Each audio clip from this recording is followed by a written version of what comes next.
ನಮಾಮಿ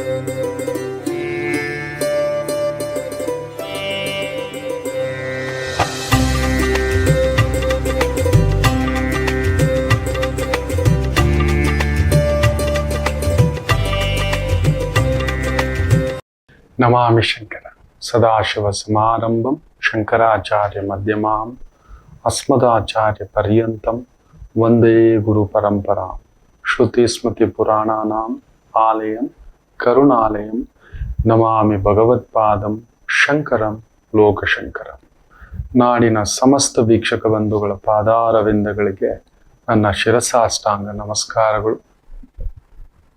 ಈ ಎರಡು ರಾಶಿಗಳಿದೆ ಮಕ್ಕಳು.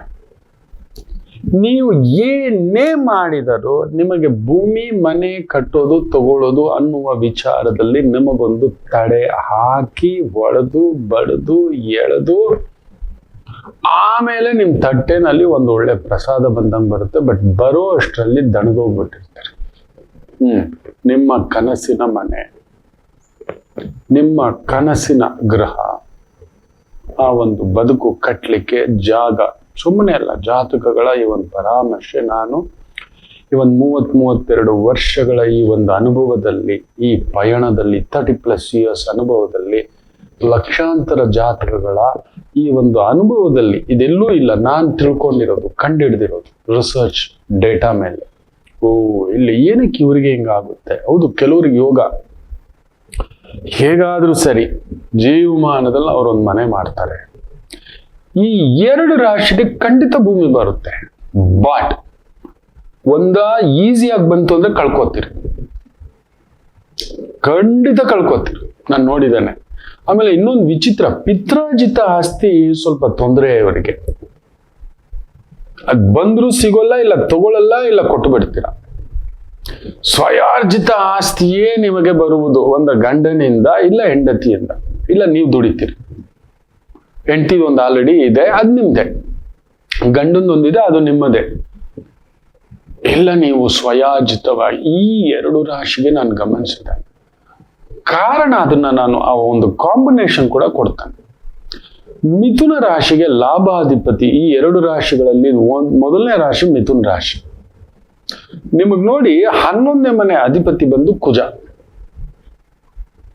ಸೂಪರ್, ಭೂಮಿ ಬರಲೇಬೇಕು. ಬಟ್ ಷಷ್ಠಾಧಿಪತಿ 100% ನಿಮ್ಮ ಮನೆಯವರೇ ಚೆಕ್ ಮಾಡು. ಎಸ್ಪೆಷಲಿ ಪಿತ್ರಾರ್ಜಿತ ಆಸ್ತಿ ಅನ್ನತಕ್ಕಂಥದ್ದು ಇತ್ತು ಅಂದ್ರೆ ನೀವೇ ಹೊತ್ಕೊಂಡು ಬಂದ್ಬಿಟ್ಟಿರ್ತೀರಿ, ನಂಗೇನು ಬೇಡ ಯಾರಿಗಾದ್ರೂ ಕೊಟ್ಕೊಳ್ಳಿ ಅಂತ. ಇಲ್ಲ ನಿಮ್ಮ ಮನೆಯವ್ರು ನಿಮ್ಗೆ ಕೊಡ್ಬೇಕಾದ್ರೆ ಕೊಡಲ್ಲ ಬೇಗ.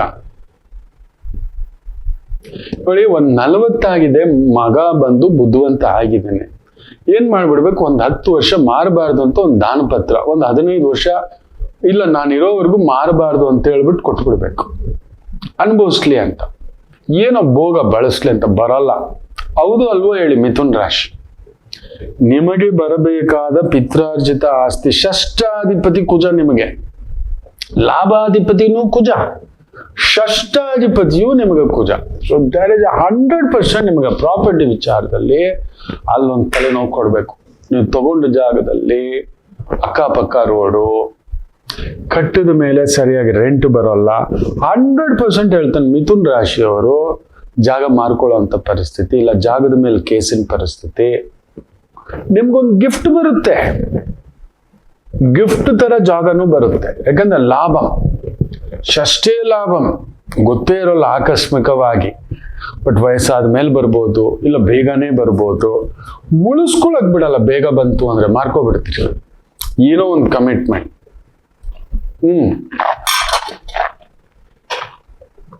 That is there.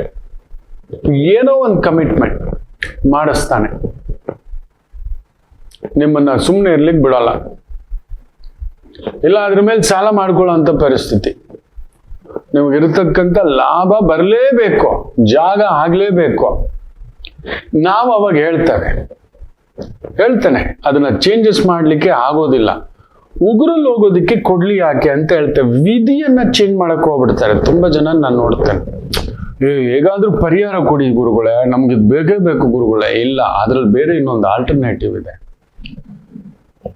ನೀವು ಇದನ್ನ ತಪ್ಪಿಸ್ಲಿಕ್ಕೆ ಹೋದ್ರಿ ಅಂದ್ರೆ 10 ಲಕ್ಷದ ಜಾಗದ ಬದಲು 1 ಕೋಟಿ ಜಾಗ ಕಳ್ಕೊಬಿಡ್ತೀರಿ. ಅಲ್ಲಿ ಬರೋಲ್ಲ, ಇಲ್ಲ ತಕರಾರಲ್ಲಿ ನಿಂತ್ಕೊಳ್ಳುತ್ತೆ, ನೆಮ್ಮದಿಯಾಗಿರ್ಲಿಕ್ಕೆ ಬಿಡೋಲ್ಲ, ನಿಮ್ಮನ್ನು ಸುತ್ತಿಸ್ತಲೇ ಇರುತ್ತೆ. ನಾನು ನೋಡಿದಾಗೆ ಮಿಥುನ್ ರಾಶಿಯವ್ರ ಮನೆಗಳು, ಬಾಡಿಗೆ ಮನೆಗಳು ಬದಲಾಯಿಸೋದು, ಜಾಗ ಬದಲಾಯಿಸೋದು, ಮನೆ ಮಾರ್ಕೊಳ್ಳೋದು, ಇನ್ನೊಂದು ಮನೆ ಕಟ್ಲಿಕ್ಕೆ ಹೋಗ್ಬಿಟ್ಟು ಸಿಕ್ಕಾಕೊಳ್ಳೋದು, ಸಾಲಕ್ಕೆ ಸಿಕ್ಕಾಕೊಳ್ಳೋದು, ಆ ಥರದ್ದು ಒಂದು ಬರುತ್ತೆ. ಹಾಗೆ ಲಾಭನೂ ಇರುತ್ತೆ, ಪ್ರಾಬ್ಲಮ್ ಇರುತ್ತೆ. ನೀವು ಯಾವಾಗೆಲ್ಲ ಮನೆ ವಿಚಾರಕ್ಕೆ ಹೋಗ್ತಿರೋ, ಜಾಗದ ವಿಚಾರಕ್ಕೆ ಹೋಗ್ತಿರೋ, ಆಗೊಂದು ತಲೆನೋವು ಬರುತ್ತೆ ಮಿಥುನ್ ರಾಶಿ. ಹೌದು ಅಲ್ವೋ ಅಂತ ಹೇಳಿ. ಇಲ್ಲ ಮನೆ ಮೇಲೆ ಒಂದು ಸಾಲ ಇರುತ್ತೆ, ಇಲ್ಲ ಕಾರ್ ಮೇಲೆ ಒಂದು ಸಾಲ ಇರುತ್ತೆ, ಗಾಡಿ ಮೇಲೆ ಒಂದು ಸಾಲ ಇರುತ್ತೆ. ಪದೇ ಪದೇ ಕಾರ್ ಚೇಂಜ್ ಮಾಡ್ತಿದ್ದೀರಿ, ಪದೇ ಪದೇ ಮನೆ ಚೇಂಜ್ ಮಾಡ್ತಿದ್ದೀರಿ, ಜಾಗ ಚೇಂಜ್ ಮಾಡ್ತಿದ್ದೀರಿ, ಸ್ಥಳ ಚೇಂಜ್ ಮಾಡ್ತಿದ್ದೀರಿ, ಬಾಡಿಗೆ ಮನೆ, ಲೀಸ್ ಮನೆ, ಇನ್ನೊಂದು ಅತ್ತೆ ಮನೆ, ಅಳಿಯನ್ ಮನೆ, ಗಂಡನ ಮನೆ, ಅಣ್ಣನ ಮನೆ. ಮಿಥುನ್ ರಾಶಿಯವರು ಅದರಲ್ಲಿ ಇರ್ತೀರಿ, ಗಮನಿಸಿ ನೋಡಿ, ಬೇಕಾದ್ರೆ ನೋಡಿ. ಇಲ್ಲ ನೀವಿರೋ ಮನೆಯಲ್ಲಿ ಏನೋ ಒಂದು ಅನಾಹುತಗಳು ನಡೆದಿರುತ್ತೆ, ಅನಾಹುತ, ಸಾವು, ಯಾರೋ ಕರೆಂಟ್ ಹೊಡೆದು, ಯಾರೋ ಬಾಡಿಗೆಗೆ ಬಂದವರು ಅವ್ರಿಗೇನೋ ಆಗಿರುತ್ತೆ, ಸೂಸೈಡ್ ಮಾಡ್ಕೊಂಡಿರೋದು, ವಿಚಿತ್ರವಾಗಿ ನಡೆದಿರುತ್ತೆ. ಇಲ್ಲ ನಿಮ್ಮ ಮನೆಗೆ ಬುಸ್ ಬುಸ್ ನಾಗಪ್ಪ ಬಂದಿರ್ತಾನೆ ಪದೇ ಪದೇ. ಇಲ್ಲ ಅಂತ ಹೇಳ್ಬಿಡಿ ನೋಡೋಣ. ಯಾಕಂದ್ರೆ ಮಿಥುನ ರಾಶಿಯಲ್ಲಿ ಮೃಗಶಿರ ನಕ್ಷತ್ರ, ಆರುದ್ರ ನಕ್ಷತ್ರ, ಸರ್ಪ ನಕ್ಷತ್ರಗಳು ಇಬ್ಬರು ಇದ್ದಾರೆ. ಪುನರ್ವಸು ನಕ್ಷತ್ರ ನಿಮಗ್ ಬಾಧಕ. ಸೊ ಕುಜ ನಿಮಗೆ ಲಾಭಾಧಿಪತಿ ಪ್ಲಸ್ ಷಷ್ಠಾಧಿಪತಿ ನಿಮ್ಮ ನಕ್ಷತ್ರಗಳಲ್ಲೇ ಅಡಿಗೆ ಕುಳಿತಿದೆ. So you will be attacked. ಇಲ್ಲ ನಿಮಗ್ ಬಂದಿರೋ ಜಾಗದಲ್ಲಿ ತಮ್ಮನಿಗೋ, ಅಣ್ಣನಿಗೋ, ಗಂಡನಿಗೋ ಇನ್ನೊಂದು ಏನೋ ಒಂದು ಕೊರತೆ. ಹೌದೋ ಅಲ್ವೋ ಅಂತ ಹೇಳ್ಬಿಡಿ ನೋಡೋಣ. ಎಷ್ಟು ಜನ ಕಮೆಂಟ್ಸ್ ಮಾಡ್ತೀರಿ, ನಾನು ಕಾಯ್ತಿರ್ತೇನೆ. ಕನ್ಫರ್ಮ್ ಪಡಿತೀರಿ, ಅದಕ್ಕೆ ಏನ್ ಪಡಿತೀರಿ ಅಂತ ಹೇಳ್ತೀನಿ, ಅದನ್ನ ಆಲ್ಟರ್ನೇಟ್ ಮಾಡ್ಕೋಬೇಕು ನೀವು. ನೀವೊಂದು ಆಲ್ಟರ್ನೇಟ್ ಮಾಡ್ಕೋಬೇಕು, ಅದೇನು ಅಂತ ಹೇಳ್ತೀನಿ. ಇನ್ನೊಂದು ರಾಶಿ ಇದೆ, ಅದು ನನ್ನದರ ಕನ್ಯಾ ರಾಶಿ. 100% ಕನ್ಯಾ ರಾಶಿಯವರು ನೋಡಿ, ಭೂಮಿ ಇದೆ, ಮನೆ ಇದೆ, ನಿಮ್ ಕನ್ಸಿನ ಮನೆ ಇದೆ, ಬಟ್ ನಿಮ್ಮನ್ನು ಇರೋಕ್ ಬಿಡಲ್ಲ, ನಿಮ್ಮನ್ನು ಇರಲು ಬಿಡುವುದಿಲ್ಲ. ಈಗ ಒಂದು ಉದಾಹರಣೆ ನೋಡಿ. ಕನ್ಯಾ ಲಗ್ನದವ್ರು ಅಮಿತ್ ಶಾ, ಅವ್ರ ಊರು ಯಾವುದು, ಅವ್ರು ಇರೋದೆಲ್ಲಿ? ಕನ್ಯಾ ಲಗ್ನದ ಅಣ್ಣಾಮಲೈ, ಅವ್ರು ಎಲ್ಲಿದ್ರು, ಬೆಳೆದಿದ್ದೆಲ್ಲಿ, ಕಾಲೇಜ್ಗೆಲ್ಲಿ, IIT-ಯಲ್ಲಿ, IIM-ಯಲ್ಲಿ, ಡ್ಯೂಟಿಯಲ್ಲಿ, ಈಗ ಬಂದು ಅವ್ರ ಊರು ಬಂದು ಸೇರ್ಕೊಂಡಿದ್ದಾರೆ. ಈಗಲೂ ಕೈಯಲ್ಲಿ ಕಾಲಲ್ಲಿ ಸುತ್ತಾಟ. ಸಿಂಪಲ್ ಎಕ್ಸಾಂಪಲ್ ಅದು. ಹೌದು ಅಲ್ವಾ ಹೇಳಿ? ಕನ್ಯಾ ರಾಶಿಯವರಿಗೆ ಯಾವಾಗ್ಲೂ ನಂದೊಂದು ಸ್ವಂತ ಗೂಡಿರ್ಬೇಕು ಅಂತ ಆಸೆ. ಅಷ್ಟಮಾಧಿಪತಿ ಅಷ್ಟು ಬೇಗ ಬಿಡಲ್ಲ. ಅಲ್ಲೂ ನೋಡಿ, ಉತ್ತರ ನಕ್ಷತ್ರ ಬ್ಯೂಟಿಫುಲ್, ಚಂದ್ರ ನಕ್ಷತ್ರ ಇದ್ದಾನೆ, ಹಸ್ತ ನಕ್ಷತ್ರ ಬ್ಯೂಟಿಫುಲ್, ಬಟ್ ಅಲ್ಲೊಬ್ಬ ಚಿತ್ತ ನಕ್ಷತ್ರ ಬರ್ತಾನೆ, ಅಷ್ಟಮಾಧಿಪತಿ. ಸೊ ಅಲ್ಲ, ವಾಸ್ತು ಸರಿ ಇರಲ್ಲ, ಗಂಡ ಒಪ್ಪಲ್ಲ, ಇಲ್ಲ ಇರುತ್ತೆ, ಊರೆಲ್ಲ ಬಂದು ನಿಮ್ಮ ಮನೇಲಿ ಸೇರ್ಕೊಂಡಿರುತ್ತೆ, ತಲೆನೋವು. ಅಯ್ಯೋ, ನಿಮ್ ತನನೇ ಇರಲ್ಲ. ಇಲ್ಲ ಪಕ್ಕದಲ್ಲಿ ಯಾರೋ ಮೂರ್ಖರು, ಇಲ್ಲ ಕಸದ ಗುಂಡಿ. ಅಲ್ಲಿ ನೋಡಿ, ಅಶ್ವಿನಿ ಭರಣಿ ಕೃತಿಗ, ಅಶ್ವಿನಿ ಭರಣಿ ಕೃತಿಗ ಅಷ್ಟಮಾಧಿಪತಿ. ನಿಮಗ್ ಮನೆ ಉಂಟು, ನಿಮಗ್ ಬೇಗ ಆಗೋಗ್ ಬಿಡಲ್ಲ. 100% ಉಂಟು. ಯಾಕೆ ಅಂದ್ರೆ 3ನೇ ಮನೆಯ ಅಧಿಪತಿ ಯಾರು? ಕುಜನೇ. ವಿಶಾಖ, ಅನುರಾಧ, ಜ್ಯೇಷ್ಠ ಆಗ್ಲೇಬೇಕು. ಗುರುಸಾರ, ಶನಿಸಾರ, ಬುಧನ್ ಸಾರ, ಅಲ್ಲಿಗೆ ಸಾಮ, ದಾನ, ಭೇದ, ದಂಡ ಎಲ್ಲ ಪ್ರಯೋಗ ಮಾಡಬೇಕು. ನೀವ್ ಒಪ್ಪಿದ ಮನೆ ನಿಮ್ ಗಂಡ ಒಪ್ಪಲ್ಲ, ನಿಮ್ ಗಂಡ ಒಪ್ಪಿದ್ದು ನೀವ್ ಒಪ್ಪಲ್ಲ, ಇಲ್ಲ ಗಂಡ ನಿಮ್ ಹೆಂಡತಿ ಒಪ್ಪಲ್ಲ, ಇಲ್ಲ ಅವ್ರ ಮನೆಯವ್ರು ಒಪ್ಪಲ್ಲ. ಒಂಥರ ದಾಕ್ಷಿಣ್ಯದ ತೊಳಲಾಟ. 100% ಹೇಳ್ತಾರೆ. ಪಿತ್ರಾಜಿತ ಆಸ್ತಿನೂ ಅಷ್ಟೇ, ಅಷ್ಟು ಸುಲಭಕ್ಕೆ ಬರೋಲ್ಲ, ಇಲ್ಲ ಇರಲ್ಲ. ಮಿಥುನ ಹಾಗೂ ಕನ್ಯಾ ರಾಶಿಗೆ ಪಿತ್ರಾಜಿತ ಆಸ್ತಿಯ ವಿಚಾರದಲ್ಲಿ ಒಂದು ತಕರಾರು ಬರ್ಬೇಕಿದ್ರೆ ಇಲ್ಲ, ಇರೋದೇ ಇಲ್ಲ. ಹೌದು ಅಲ್ವೋ ಹೇಳಿ? ಇದು ನಡೀತಿದ್ಯಾ ಇಲ್ವಾ ಹೇಳಿ? ನನ್ನ ಅನುಭವ ನಾನು ನೋಡಿರೋದು 3 8ನೇ ಮನೆ ಬರ್ಲೇಬೇಕು. ಬಾಟ್ ಬರೋಕ್ ಮೊದಲು ಬೇಗ ಬಂತು, ಆ ಮನೇಲಿ ಬೆಂಕಿ ಬೀಳುತ್ತೆ, ಆ ಮನೇಲಿ ಕಳ್ತನ ಆಗುತ್ತೆ. ಕನ್ಯಾ ರಾಶಿಯವ್ರ ಮನೆಯಲ್ಲಿ ಕಳ್ತನಗಳು, ದರೋಡೆಗಳು, ಸ್ವಂತ ಮನೆ ಬೇಗ ಆದ್ರೆ ನಾನು ನೋಡಿದ್ದಾನೆ.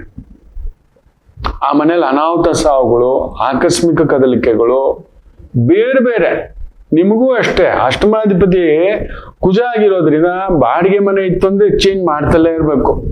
ಆ ಮನೆಯಲ್ಲಿ ವಾಸ್ತುಗಳಿರಲ್ಲ, ಇಲ್ಲ ಏನಾದ್ರೂ ಧೂಳಿನ ಕಾಟ, ಡಸ್ಟ್ ಅಲರ್ಜಿ, ಅಕ್ಕಪಕ್ಕ ಅಲ್ಲೊಂದು ಕಸದ ರಾಶಿ, ಬೆಂಕಿ. ನಾನೊಬ್ರು ಕನ್ಯಾ ರಾಶಿಯವರು, ಅವ್ರ ಮನೆ ಪಕ್ಕದಲ್ಲೇ ಕುಜ ಚೆನ್ನಾಗಿದ್ದಾನೆ, ಆದರೂ ಕಸದರ ಗುಂಡಿ, ದೊಡ್ಡ ಗುಂಡಿ. ಇನ್ನೊಬ್ರು ಕನ್ಯಾ ರಾಶಿಯವರು, ಅವ್ರ ಮನೆನೇ. ತಮಾಷೆ ಏನಂದ್ರೆ ಅವ್ರ ಅಕ್ಕ ಭಾವ ಮೇಲೆ, ಈ ಕಡೆ ತಂಗಿ ಗಂಡ. ಇವ್ರ ಮನೆನೇ. ಇರ್ಲಾರ್ದೆ ಇರುವೆ ಬಿಟ್ಕೊಂಡ್ರು ಅಂತ ಹೇಳೋ ತರ ಅವ್ರ ಕಂಟ್ರೋಲಲ್ಲಿ ಇವ್ರಿದ್ದಾರೆ. ಅವ್ರು ಏನೋ ಅನ್ನೋದು, ಇವ್ರು ತಿನ್ನೋದು ಬರೋದು. ಇವ್ರಿಗೆ ಒಂಥರ ಧರ್ಮ ಸಂಕಟ. ಯಾಕಪ್ಪ ಕರ್ಕೊಂಡ್ ಬಂದು ಇಟ್ಕೊಂಡಿದೀನಿ? ತಮ್ಮನ ಹೆಂಡತಿ, ಅಣ್ಣನ ಹೆಂಡತಿ. ಅವ್ರು ಕೇಳಲ್ಲ. ಈ ಕಡೆ ಹೋದ್ರೆ ಆ ಕಡೆ ಹೋದ್ರೆ ಕನ್ಯಾ ರಾಶಿ ಅವ್ರಿಗೆ. ಇನ್ನೊಬ್ರು ನೋಡ್ಬೇಕು, ಮನೆಗೆ ಬೆಂಕಿ ಬಿದ್ದಿತ್ತು. ಅಷ್ಟಮಾಧಿಪತಿ ಕುಜ, ಅಂಡ್ ಜಾತಕದಲ್ಲಿ ಬೇರೆ ಅವ್ರಿಗೆ ಕುಜ ರಾಹು ತಗೊಳ್ಳಿ. ಆಮೇಲೆ ತಮಾಷೆ ಏನಂದ್ರೆ ಅವರಿಗೆ 4ನೇ ಮನೇಲಿ ಗುರು ವಕ್ರ. ಸುಖ ಮನೆ ಅನ್ನೋದು ವಕ್ರ. ಹುಟ್ಟಿದೊಂದೂರು, ಬದುಕು ಇನ್ನೊಂದೂರು. ಇನ್ನೊಬ್ರು ನೋಡ್ಬೇಕು, ಒಂದು 25 ವರ್ಷದಿಂದ ನೋಡ್ತಿದ್ದೇನೆ, ಒಂದು ಕಡಿಮೆ ಅಂದ್ರೆ ಒಂದು 10 ವರ್ಷ 10 ಮನೆಗಳು ಬದಲಾಯಿಸಿದ್ದಾರೆ. ಯಾವ ಮನೆಗೆ ಹೋದ್ರು ಅಲ್ಲೊಂದು. ಈಗೇನ್ ಮಾಡೋದು? ಬೇಗ ಬಂದ್ರೆ ಈ ರೀತಿ, ಲೇಟಾಗಿ ಬರುತ್ತೆ. ನೀವು ಕಾಯೋಲ್ಲ, ಆಗ್ಬೇಕು, ಸ್ವಂತ ಮನೆ ಇರಬೇಕು. ತಮಾಷೆ ಏನ್ ಗೊತ್ತಾ, ಕಷ್ಟಪಟ್ಟು ಒಂದ್ ಮನೆ ಮಾಡ್ತೀರಿ, ನಿಮ್ ತೃಪ್ತಿ ಇರೋಲ್ಲ. ಅಯ್ಯೋ, ನೀವು ಮನೆಗೆ ನೋಡ್ಬೇಕು ಆ ಇಂಟೀರಿಯರು, ಆ ಅಲಂಕಾರ. ಯಾಕಂದ್ರೆ ಅಲ್ಲಿ ನೋಡಿ, ಕನ್ಯಾ ರಾಶಿಯವ್ರಿಗೆ ಅಷ್ಟಮಾಧಿಪತಿ ಕುಜನ್ ಪಕ್ಕದಲ್ಲಿರೋದು ಶುಕ್ರ. ಹಿಂಗಿರ್ಬೇಕು, ಹಂಗಿರ್ಬೇಕು, ಹಾಗಿರ್ಬೇಕು. ನೀವು ಅಲಂಕಾರ ಪ್ರಿಯರು. ಯಾರಾದ್ರೂ ತಮಾಷೆ ಬೇಜಾರು ಮಾಡ್ಕೋಬೇಡಿ. ಮಿಥುನ್ ರಾಶಿಯವ್ರು ಕನ್ಯಾ ರಾಶಿಯವ್ರ ಮನೆಗೆ ಹೋಗಿ, ಗಲ್ಲ ಗಲ್ಲ ಗಲ್ಲ ಗಲ್ಲ ಗಲ್ಲ ಚಂದ್ರಿಕಾ, ಬ್ಯೂಟಿಫುಲ್ ಇರೋ ಚಿಕ್ಕ ಮನೆಯನ್ನ ತುಂಬಾ ಚೊಕ್ಕದಾಗಿ ಗ್ಲಾಮರ್ ಹೌಸ್ ನೋಡ್ಬೇಕು ಅಂದ್ರೆ ನೀವು ಮಿಥುನ್ ರಾಶಿ ಕನ್ಯಾ ರಾಶಿ ಮನೆಗೆ ಹೋಗಿ. ಎಸ್, ಅವ್ರಿಗೆ ಅದೊಂದು ಇರುತ್ತೆ. ಗ್ರಹಗತಿಗಳ ಇನ್ನೊಂದು ವಿಚಿತ್ರ, ಅದು ಆಗಿದ್ರೆ ಅದು ಬೇರೆ ಕತೆ. ನಾನು ನೋಡಿದಾನೆ. ದೆ ಕೀಪ್ ಸೋ ವಾರ್ಮ್. ಸೊ ಅವರು ಇಟ್ಟಿರೋ ಒಂದೇ ಸೋಫಾ ಇರುತ್ತೆ, ಬಟ್ ಬ್ರಾಂಡ್ ಇರುತ್ತೆ. ಮಿಥುನ್ ರಾಶಿ ಪಂಚಮಾಧಿಪತಿ ಶುಕ್ರ, 12ನೇ ಮನೆ ಶುಕ್ರ. ಕನ್ಯಾ ರಾಶಿಗೆ ಭಾಗ್ಯಾಧಿಪತಿ ಪ್ಲಸ್ ಧನಾಧಿಪತಿ ಶುಕ್ರ. So they keep that. ಹಂಗಿರ್ಬೇಕು ಅಂತ ಯಾವ ಮನೆಗೆ ಹೋದ್ರೂ ಅವ್ರಿಗೆ ತೃಪ್ತಿ ಇರೋಲ್ಲ. ಇದಕ್ಕಿಂತ ದೊಡ್ಡದು ಏನಾದ್ರೂ ಇರಬೇಕು. ಸೊ ಅದಕ್ಕೊಂದು ತಕರಾರು ತಂದು ಇಟ್ಕೋತಾರೆ. ಇನ್ ಬಾಡಿಗೆ ಮನೆಗಳಿಗೆ ಹೋದ್ರು ವಾಸ್ತು ಇರಲ್ಲ. 100% ಅಲ್ಲೇನಾದ್ರು ಆರೋಗ್ಯನೋ ಪೆಟ್ಟೋ ಇನ್ನೊಂದು ಏಳಿಗೆ ಇರಲ್ಲ. ತಮಾಷೆ ಏನಂದ್ರೆ ನೀವು ಸ್ವಂತ ಮನೆಗೆ ಹೋದ್ಮೇಲೆ ಅದ್ಭುತ ಆಗ್ಬಿಡ್ತೀರಿ. ಆದ್ರೆ ಸ್ವಂತ ಮನೆ ಅನ್ನೋದು ಬರೋದೇ ಒಂದು ದೊಡ್ಡದು. ಹೌದು ಅಲ್ವೋ ಹೇಳಿ? ನೀವು ಸ್ವಂತ ಮನೆ ಮಾಡಿದ ಮೇಲೆ ನಿಮ್ ಜೀವನದಲ್ಲಿ ಬದುಕು ಬದಲಾಯ್ತಾ ಇಲ್ವಾ? ತುಂಬಾ ಜನ ಸ್ವಂತ ಮನೆ ಮಿಥುನ್ ರಾಶಿಯವ್ರು ಕಟ್ಕೊಂಡಿರ್ತಾರೆ, ಇಲ್ಲ ಕನ್ಯಾ ರಾಶಿಯವ್ರು ಕಟ್ಕೊಂಡಿರ್ತಾರೆ, ಇಲ್ಲ ಮಿಥುನ್ ಲಗ್ನ ಕನ್ಯಾ ಲಗ್ನ. ಎಸ್, ದೆನ್ ಆನ್ವರ್ಡ್ಸ್ ಅಲ್ಲೊಂದು ಕಂಫರ್ಟಬಲ್ ಬಂದ್ಬಿಡುತ್ತೆ ನನ್ನ. ಬಟ್ ಆದ್ರೂ ಇದಕ್ಕಿರ್ಬೇಕಿತ್ತು, ಹಂಗಿರ್ಬೇಕಿತ್ತು, ಕಾರ್ ಪಾರ್ಕಿಂಗ್ ಹಂಗಿರ್ಬೇಕಿತ್ತು, ಹಿಂಗ್ ಬಟನ್ ಒತ್ತಿದ್ರೆ ಡೋರ್ ಓಪನ್ ಆಗ್ಬೇಕಿತ್ತು. ಈ ತರ ಒಂದು ಫ್ಯಾಸಿನೇಟೆಡ್ ಒಂದು ಗ್ಲಾಮರ್ ನೀವು, ಹೌದು ಅಲ್ವೋ ಅಂತ ಹೇಳ್ಬಿಟ್ಟು. ಈಗ ಅದನ್ನ ಬದಲಾಯಿಸೋದೆ ಹೆಂಗೆ? ನಮಗ್ ಸ್ವಂತ ಮನೆ ನಿಜವೇ ನೋವೇ ಬಾರ್ವೆ ಈ 2 ರಾಶಿಗೆ ಅಲ್ಲೊಂದು ತಕರಾರು ಇರುತ್ತೆ. ಇದನ್ನ ತಡೆಯೋದು ಹೇಗೆ? ಅಲ್ಲೊಂದು ಏನೋ ಒಂದು ಕಿರಿಕಿರಿ ಇರುತ್ತೆ. ಸ್ವಯಾಜಿತ ಆಸ್ತಿ ತಗೊಂಡ್ರೆ ಈ ತರ, ಪಿತ್ರಾರ್ಜಿತ ಆಸ್ತಿ ಕೇಳಲೇಬೇಡಿ. ಅಲ್ಲೊಂದು ಒಡ ಹುಟ್ಟಿದವ್ರು ಕೊಡೋಕ್ಕೂ ಮನ್ಸು ಬರಲ್ಲ, ಅವ್ರು ಸಪೋರ್ಟು ಮಾಡಲ್ಲ. ನಾನು ನೋಡಿದ್ದಾನೆ, ಎತ್ತವ್ರ ಸಮೇತ ಅವ್ರೇನು ಮಾಡಿಟ್ಟಿರಲ್ಲ, ಬರುವಾಗ ನಿಮಗೆ ಅದು ಏನೋ ಎತ್ತ ಅನ್ನೋದು ಕೂಡ ಒಂದು ತಲೆನೋವು. ಈಗ ಅದನ್ನು ತಡೆಯೋದು ಹೇಗೆ? ಮಿಥುನ ರಾಶಿ ಕನ್ಯಾ ರಾಶಿ ಸ್ವಯಾಜಿತ ಆಸ್ತಿ ಇಲ್ಲ ಪಿತ್ರಾರ್ಜಿತ ಆಸ್ತಿ, ಅಲ್ಲೊಂದು ನೋವಿರುತ್ತೆ. ಹೇಳಿದ್ದಾಯ್ತು. ಈಗ ತಡೆಯೋದು ಹೇಗೆ ಗುರುಗಳೇ? ಹೌದು, ಹೇಗಾದ್ರೂ ಮಾಡಿಬಿಟ್ಟು ಎಲ್ಲಾದರೂ ನೀವು ಒಂದು 5 ಕುಂಟೆ ಸೆಂಟ್ಸ್ ಆದ್ರೂ, ಒಂದು 10 ಸೆಂಟ್ಸು. 1 ಸೆಂಟ್ ಅಂದ್ರೆ 440 ಅಡಿ ಆಯ್ತಾ? ಜಮೀನು ತಗೋಬೇಕು. Will sorts out problem. ಜಮೀನು, ಸೈಟ್ ಅಲ್ಲ. ನೀವು ಸೈಟು ಅಂದ್ರೆ ಪ್ರಾಬ್ಲಮ್. ನಾನು ನೋಡಿದ್ದೇನೆ, ಅವ್ರಿಗೆ ಎಷ್ಟು ಹೇಳಿದ್ರು ಕೇಳಲ್ಲ. ಸೈಟ್ ಇರಬೇಕು ಅಂತ ಸುತ್ತೋದೆ. ನಿಮ್ಗದು ಪ್ರಾಬ್ಲಮ್ಮೆ. ಸರಿ, ಇದಿದೆ, ಇದಕ್ಕೊಂದು ಸಮಾಧಾನ ಕೊಡ್ಬೇಕು ಅಂದ್ರೆ 1/4 ಎಕರೆ, 1/2 ಎಕರೆ, 1 ಎಕರೆ ನಿಮ್ ಕೈಯಲ್ಲಿ ತಾಕತ್ತಾಗುತ್ತೆ ಅಂದ್ರೆ ಜಮೀನ್ ತಗೊಂಡು ನೀವು ಒಂದು ತೋಟಗಾರಿಕೆ ಮಾಡ್ಬೇಕು, ಅಲ್ಲೊಂದು ತೋಟದ ಮನೆ ಮಾಡ್ಕೋಬೇಕು. ನೀವು ಸರ್ಪಗಳ ಜೊತೆ ಇರಬೇಕು, ಪಶು ಪಕ್ಷಿಗಳ ಜೊತೆ ಇರಬೇಕು, ತೋಟದ ಜೊತೆ ಇರಬೇಕು. ನೀವು ಇದರಿಂದ ಬಚಾವ್ ಆಗ್ಬೇಕು ಅಂದ್ರೆ ನೀವೊಂದು ತೋಟ, ಅಲ್ಲೊಂದು ಹಸು, ಹೈನುಗಾರಿಕೆ, ಶುಕ್ರ ಇರ್ಬೇಕು, ಅಲ್ಲೊಬ್ಬರನ್ನ ಮನೆ ಇರಿಸ್ಬೇಕು, ಅಲ್ಲೊಂದು ಗಿಡಗಳಿರ್ಬೇಕು, ಅಲ್ಲೊಂದು ಇವ್ರುಗಳು ಓಡಾಡ್ತಾರೆ, ತೋಟ ಅಂದ್ಮೇಲೆ ಓಡಾಡ್ತಾರೆ. ಯಾಕಂದ್ರೆ you should be surrounded. Site ಗೀಟು ಇಲ್ಲಿ ಈ ತರದ್ ನೀವು ನಾಕಾಬಂದಿ ಮಾಡಿ ಇಟ್ಕೊಂಡ್ರಿ ಅಂದ್ರೆ ಅವ್ನಿಗೆ ಬರೋಕ್ ಜಾಗ ಇಲ್ಲ, ಸೊ ಅಲ್ಲಿ ತಾಕತ್ತಿರ್ತಾನ. ಟು ಓವರ್ಕಮ್ ದ್ಯಾಟ್ ನೀವೊಂದು ಜಮೀನ್ ಮಾಡಿ ನೋಡಿ, ಅಲ್ಲೊಂದು ಚಿಕ್ಕ ತೋಟದ ಮನೆ, ಒಂದು 15 ಲಕ್ಷದ್ದು, ಒಂದು 15 ದಿನಕ್ಕೆ ಹೋಗ್ಬಿಟ್ಟು ನಿಮ್ಗೆ ಪೀಸ್ ಆಫ್ ಮೈಂಡು ಬರುತ್ತೆ, ಒಂಥರ ರಿಲ್ಯಾಕ್ಸೇಷನ್ ಬರುತ್ತೆ. ಏನು ಮಾಡಲ್ಲ ಅವ್ನು, ನಿಮಗೇನು ಮಾಡಲ್ಲ ಸರ್ಪಣ್ಣ. ಇಲ್ಲಿ ಚಿತ್ತ ಇದ್ದಾನೆ ಆಯ್ತಾ, ಅಲ್ಲಿ ಆರುದ್ರ ಇದ್ದಾನೆ, ಮೃಗಶಿರ ಇದ್ದಾನೆ, ಏನು ಮಾಡಲ್ಲ. ಯಾಕಂದ್ರೆ ಇಲ್ಲಿ ಸೂರ್ಯ ಇದ್ದಾನಲ್ವ, ಅಲ್ಲಿ ಗುರು ಇದ್ದಾನಲ್ವ, ದಕ್ಷಿಣಾಮೂರ್ತಿ ಇದ್ದಾನೆ, ಅಲ್ಲಿ ಶಿವನ ಇನ್ನೊಂದು ಸ್ವರೂಪ, ಇಲ್ಲಿ ಶುದ್ಧ ಶಿವನೇ ಇದ್ದಾನೆ. So they will not harm you. ನೀನು ಬಗ್ಗಿದೀಯ, ಸೊ ನೀವು ಹೊಲದಲ್ಲಿ ಇಳಿಬೇಕು, ಕೈ ಕೆಸರಾಗ್ಬೇಕು, ಅಲ್ಲಿ ಒಂದು ಸಣ್ಣ ಪುಟ್ಟ ಗಿಡಗಳು ನೆಡಬೇಕು. ಹೀಗಿದ್ದಾಗ ಈ ಲೋಪವನ್ನ ತಡಿಬೋದು. ಅದಕ್ಕೂ ಕೂಡ ಲೆಕ್ಕಗಳಿದೆ, ಯಾವ ಕಡೆ ಹೋಗ್ಬೇಕು, ಯಾವ ದಿಕ್ಕಲ್ಲಿ ಹೋಗ್ಬೇಕು, ಅದು ನಿಮ್ ಜಾತಕ ಪರಿಶೀಲಿಸ್ಬೇಕು. ಹೋಗ್ಬಿಟ್ಟು ಎಲ್ಲೋ ಏನೋ ಮಾಡ್ತೀನಿ ಅಂತ ಹೇಳಿದ್ರೆ ತಿರ್ಗಿ ಅಲ್ಲೂ ಒಂದು ಆಪತ್ತು ತಂದಿಟ್ಕೊತೀರಿ.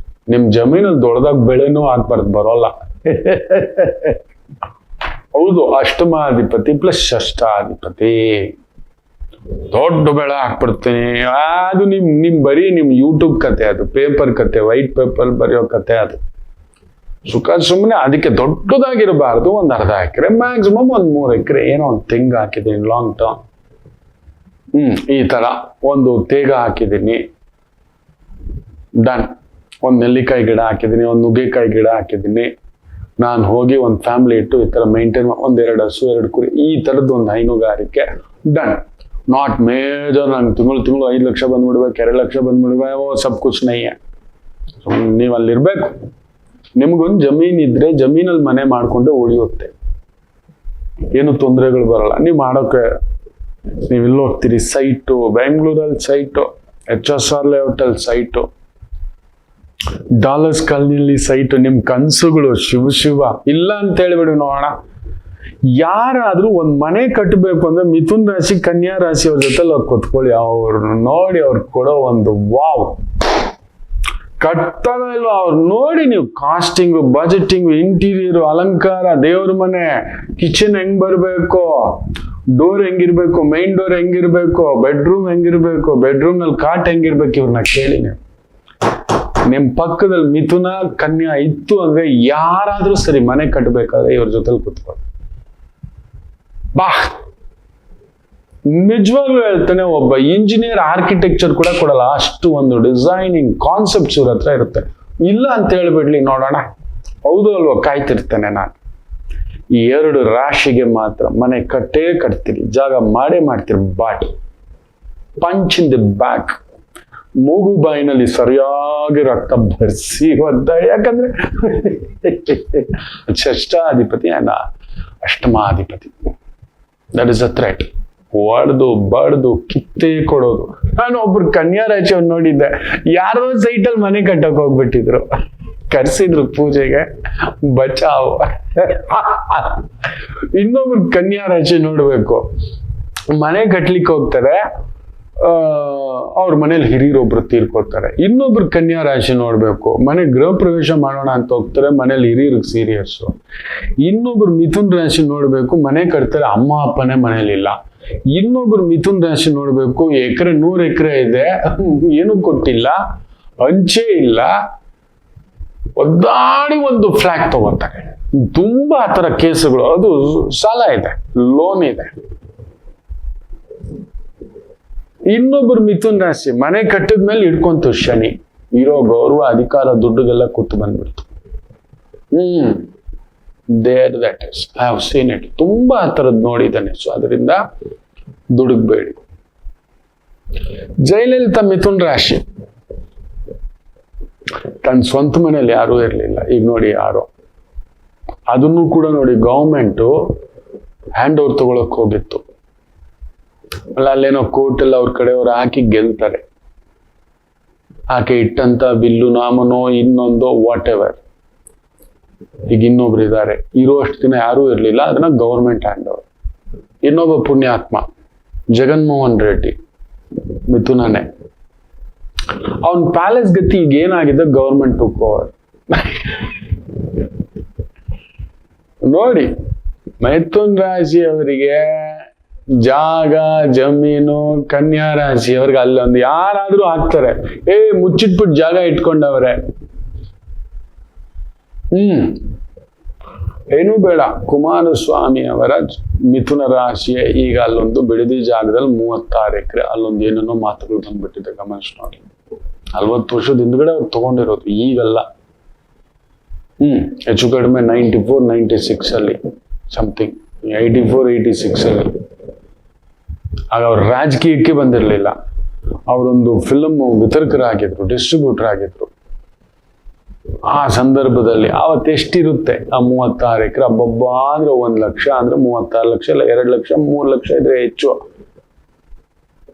ಫಿಲಮ್ ಲ್ಯಾಂಡ್ ನಲ್ಲಿ ಇದ್ದವ್ರು ಅವರು ಡಿಸ್ಟ್ರಿಬ್ಯೂಟರ್, ಬಿಗ್ ಡಿಸ್ಟ್ರಿಬ್ಯೂಟರ್, ಸುಮ್ಮನೆ ಏನಲ್ಲ ಅವರು. ಇವತ್ತು ನೋಡಿ ಅದೆಲ್ಲ ಏನೇನೋ ತೆಗೆದು ಇದ್ದು ಅವ್ರನ್ನ ನೆಮ್ಮದಿಯಾಗಿ ಆ ಜಾಗದ ವಿಚಾರದಲ್ಲಿ ಬಿಡ್ತಿದಾರ ನೋಡಿ. ಅವ್ರದೇ ಜಾಗ, ಯಾರೇನೋ ಏನೋ. ಮತ್ತೆ ಅಲ್ಲಿ ನಡೀತಿರೋ ಟೌನ್ಶಿಪ್ಗೂ ನನಗೂ ಸಂಬಂಧ ಇಲ್ಲ, ಅದ್ರ ಬಗ್ಗೆ ನಾನು ಚರ್ಚೆ ಮಾಡಲ್ಲ. ನಾನಂತೂ ಆಪೋಸಿಟ್. ಮರಗಳನ್ನ ಹವನ ಮಾಡೋದು, ಲೇಔಟು, ಟೌನ್ಶಿಪ್ ಅಂತ ಡೆವಲಪ್ಮೆಂಟ್ ಅನ್ನೋ ಹೆಸರಲ್ಲಿ ಬೆಂಗಳೂರು ಬೆಂದಗಾಳೂರು ಆಗ್ಬಿಡುತ್ತೆ. ಆಮೇಲೆ ವಿ ಶುಡ್ ಪ್ರೊಟೆಕ್ಟ್ ದಟ್. ಸುತ್ತಮುತ್ತಲು ಇವತ್ತು ಬೂದಿಗೆರೆ, ನೆಲಮಂಗಲ, ಈ ಕಡೆ ಎಲ್ಲ ಇದ್ದಂತ ಆನೇಕಲ್ಲು, ಇದೆಲ್ಲ ಎವ್ರಿಥಿಂಗ್ ಇಸ್ ಸರ್ವನಾಶ. ಆನೇಕಲ್ಲಲ್ಲಿ ಏನೋ ಸ್ಟೇಡಿಯಂ ಅಂತ ಮಾಡ್ತಿದ್ದಾರೆ. I am ಆಪೋಸ್. ನಾನು ಆಪೋಸ್ ವೈಯಕ್ತಿಕವಾಗಿ. ನಾನು ಯಾರನ್ನೂ ಹೇಳ್ತಿಲ್ಲ, ಯಾಕಂದ್ರೆ ಗಿಡಗಳ ಹವನ, ಅಯ್ಯೋ ರಾಮಚಂದ್ರ. ಈಗಲೇ ಬೆಂಗಳೂರಲ್ಲಿ 37, 38, 39 ಸುಟ್ಟಗಾಳೂರು ಆಗ್ಬಿಡುತ್ತೆ. ಬೆಂಗಳೂರಲ್ಲಿ ಬದುಕಲಿಕ್ಕಾಗಲ್ಲ ಈ ಟ್ರಾಫಿಕ್ ಅಲ್ಲಿ, ಈ ಬಿಸಿಲಲ್ಲಿ, ಈ ಡಸ್ಟ್ ಅಲ್ಲಿ. ಓವರ್. ಶಿವನೇ ಕಾಪಾಡಬೇಕು. ಇರ್ಲಿ, ಎಲ್ಲರಿಗೂ ಒಳ್ಳೆಯದಾಗಲಿ. ಮಾತೃದೇವೋ ಭವ.